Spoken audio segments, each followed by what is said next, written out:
সুপ্রিয় দর্শক আসসালামু আলাইকুম। আজকে তৈরি করছি মতিচুর লাড্ডু বা মিহিদানার লাড্ডু।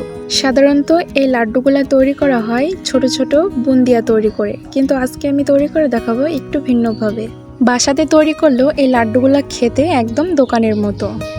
একটা বোলে নিচ্ছি 1 কাপ বেসন, আপনারা চাইলে একটু বেশি পরিমাণও নিতে পারেন। এখন দিচ্ছি সামান্য লবণ, দিয়ে শুকনো উপকরণগুলো একটু ভালোভাবে মিশিয়ে নিচ্ছি। এরপর আমি দিয়ে দিচ্ছি নর্মাল পানি। পানিটা একবারে না দিয়ে অল্প অল্প করে দিয়ে মেশাতে থাকবেন। বেসনের এই ব্যাটারটা একটু ঘন করে বানাতে হবে। ব্যাটারটা আমার তৈরি হয়ে গিয়েছে, এখন আমি চুলায় চলে যাচ্ছি। আর আগে থেকে আমি একটা চুলায় তেল দিয়ে গরম করে নিয়েছি। এখন আমি অল্প অল্প করে চামচে করে দিয়ে দিচ্ছি। খেয়াল রাখবেন কোনোভাবেই যেন পুড়ে না যায়।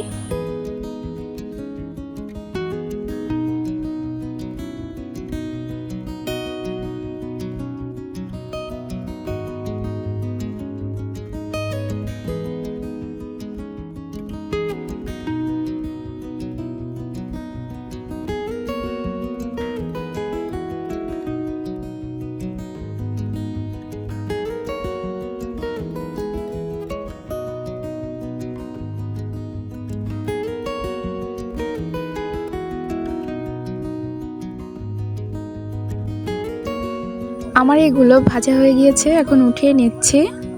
এখন এগুলো এক সাইডে রেখে দেব ঠান্ডা হওয়া পর্যন্ত। আর এভাবেই আমি সবগুলো তৈরি করে নিয়েছি। ঠান্ডা হয়ে যাওয়ার পর আমি এগুলো ছোট ছোট করে হাত দিয়ে টুকরো করে নিচ্ছি।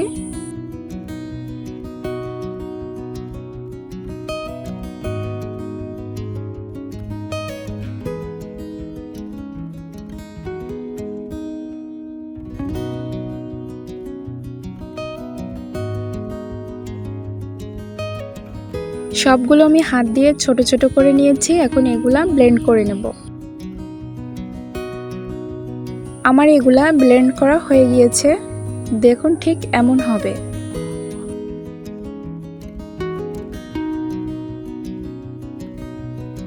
এখন আমি লাড্ডুটা তৈরি করতে চুলায় একটা কড়াই বসিয়ে দিয়েছি আর দিচ্ছি 1/2 কাপ চিনি।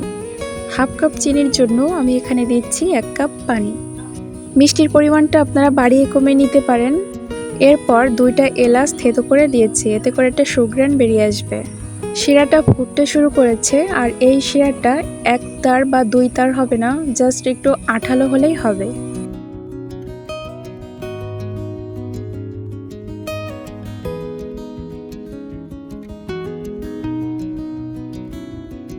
একটুখানি দিয়ে দিচ্ছি ইয়েলো ফুড কালার, এটা দিচ্ছি জাস্ট দেখতে সুন্দর লাগবে এজন্য, এটা চাইলে স্কিপ করতে পারেন।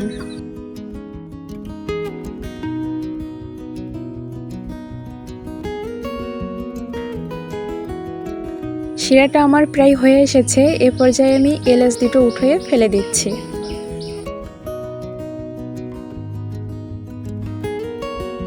শিরাটা আমার হয়ে গিয়েছে, আমি হাত দিয়ে একটু দেখিয়ে দিচ্ছি, ঠিক এমন একটা চিটচিটে ভাব আসলেই হয়ে যাবে। এই শিরাটা আর ঘন করা যাবে না। এ পর্যায়ে আমি দিয়ে দিচ্ছি বেসনের সেই ব্রেড ক্রাম্বসগুলা। এই পর্যায়ে চুলার জাল একেবারে লো রাখবেন।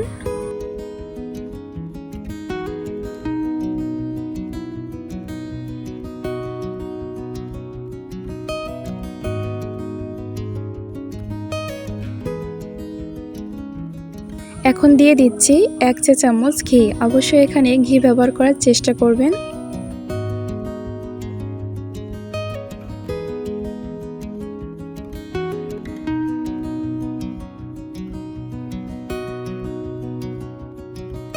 দিয়ে দিচ্ছি কিছুটা বাদাম কুচি।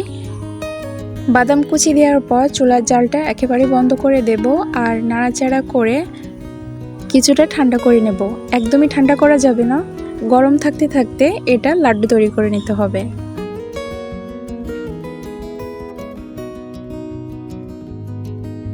এটা কিছুটা ঠান্ডা হয়ে গিয়েছে, এখন আমি এটা লাড্ডু তৈরি করে নিচ্ছি।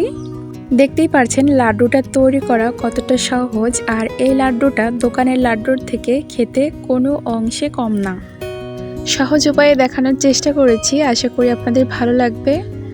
ভিডিওটি ভালো লাগলে অবশ্যই আমার চ্যানেলটি সাবস্ক্রাইব করে পাশে থাকবেন। আবারও চলে আসবো নতুন কোনো রেসিপি নিয়ে। সেই পর্যন্ত সবাই ভালো থাকবেন, সুস্থ থাকবেন।